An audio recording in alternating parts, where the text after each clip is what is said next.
2, 3, 4, 5, 6ஆம் இடத்துல சூரியன், செவ்வாய், புதன், சுக்கிரன் சேர்க்கை மிகச்சிறப்பு. இருக்கக்கூடிய கடன் தொல்லைகள் அப்படிங்கிறது விலகும். சனி பகவான் அப்படிங்கிறவர் உங்களுக்கு அஷ்டமச்சனியாக இருக்கிறதுனால கஷ்டங்களை கொடுக்கக்கூடிய அமைப்பில் தான் இருக்கும். 12ல் குரு வந்துடுவார். அதுவும் விரயம், சேமிப்பு கரையிறது, நம்மளுடைய திறமை, பெயர், புகழ், வித்தை மறைக்கப்படுறது.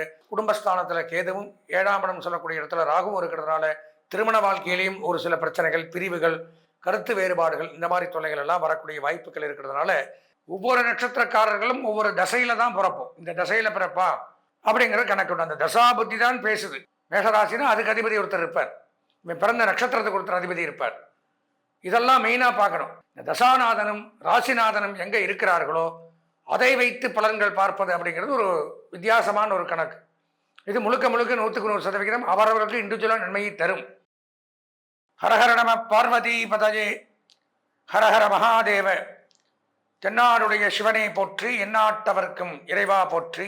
ஸ்ருதி ஸ்மிருதி புராணானாம் ஆலயம் கருணாலயம், நமாமி பகவத் பாத சங்கரம் லோகசங்கரம்.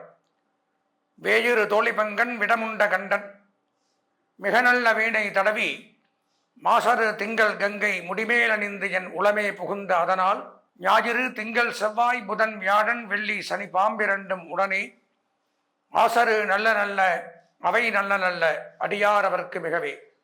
ஆதித்யாஜ சோமாய மங்களாய புதாயச்ச குரு சுக்ர சனிபியஸ்ட ராகவே கேதவே நமஹ.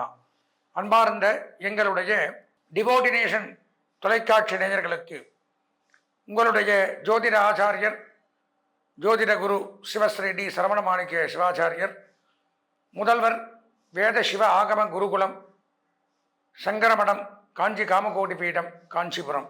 அலைபேசி 9865098370, 9865098370. அடியனுடைய பணிவான வணக்கங்கள் மற்றும் ஆசீர்வாதங்கள். நாம் டிவோடினேஷன் தொலைக்காட்சியின் வாயிலாக காண இருக்கக்கூடிய இந்த பதிவு அப்படின்னு பார்த்தீங்கன்னா, அதாவது 27 நட்சத்திரங்களுக்கும் அஸ்வதி, பரணி, கிருத்திகை, ரோகிணி, மிருகசீரிஷம், திருவாதிரை, புனர்பூசம், பூசம், ஆயில்யம், மகம், பூரம், உத்தரம், அஸ்தம், சித்திரை, சுவாதி, விசாகம், அனுஷம், கேட்டை, மூலம், பூராடம், உத்திராடம், திருவோணம், அவிட்டம், சதயம், பூரட்டாதி, உத்திரட்டாதி, ரேவதி. இதுதான் 27 நட்சத்திரங்கள். இந்த 27 நட்சத்திரங்களும் 12 ராசிகளுக்குள்ள அடக்கம். 2.25 நட்சத்திரம் இப்படியெல்லாம் ஒரு ராசிக்கு வரும். அந்த 27 நட்சத்திரத்தில் பிறந்தவர்களுக்கும் இந்த 2026ஆம் ஆண்டு வருகின்ற புத்தாண்டு எப்படி இருக்க போகிறது அப்படிங்கிறது தான் இந்த தலைப்பில் பார்க்கிறோம்.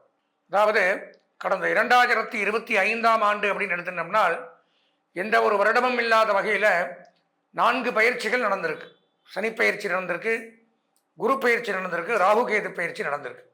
இப்போ அதையெல்லாம் வைத்து அந்த பயிற்சிகள் மூலமாக என்னென்ன கிரகங்கள் எங்கே இருக்குது, இந்த 2025ஆம் ஆண்டு தான் நம்ம பலவிதமான கஷ்டங்களும் துன்பங்களும் துயரங்களும் பட்டிருந்தோம், 2026 ஏதாவது மாற்றங்கள் உண்டாகுமா அப்படிங்கிற பலவிதமான எதிர்பார்ப்புகளோட பல ராசிக்காரர்களும் நட்சத்திரக்காரர்களும் எதிர்பார்ப்போடு கொண்டிருக்கும்.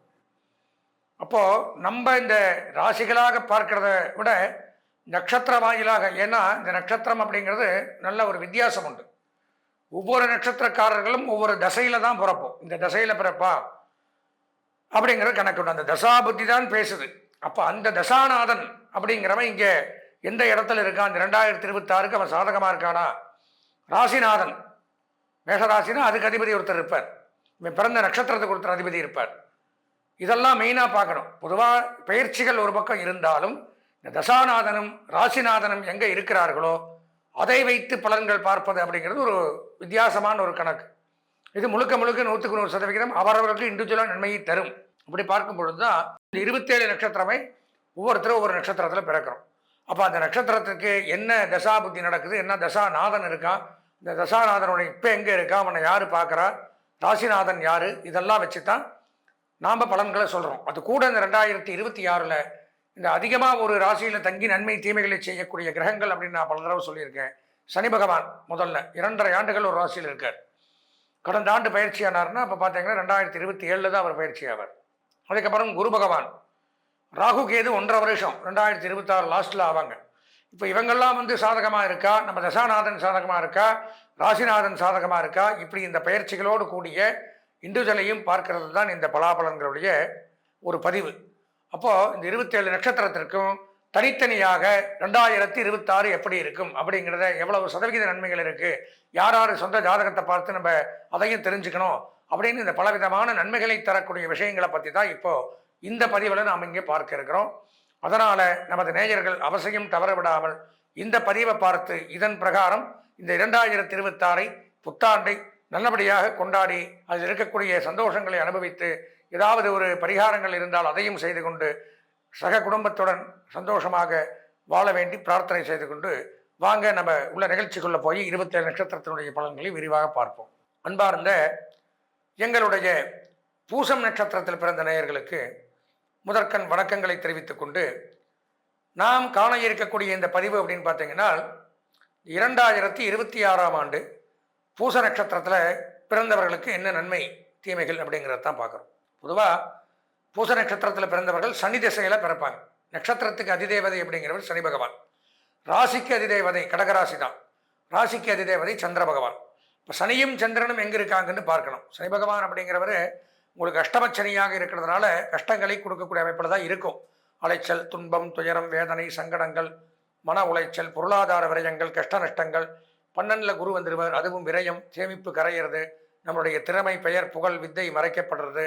கலத்திரஸ்தானம்னு சொல்லக்கூடிய குடும்பஸ்தானத்தில் கேதுவும், 7ஆம் இடம் சொல்லக்கூடிய இடத்துல ராகுவும் இருக்கிறதுனால திருமண வாழ்க்கையிலையும் ஒரு சில பிரச்சனைகள், பிரிவுகள், கருத்து வேறுபாடுகள், இந்த மாதிரி தொல்லைகள் எல்லாம் வரக்கூடிய வாய்ப்புகள் இருக்கிறதுனால அவசியம் கடகராசி நேயர்கள் சொந்த ஜாதகத்தை இந்த பதிவை பார்த்தோன்னே பார்த்து தெரிஞ்சுக்கிறோம்.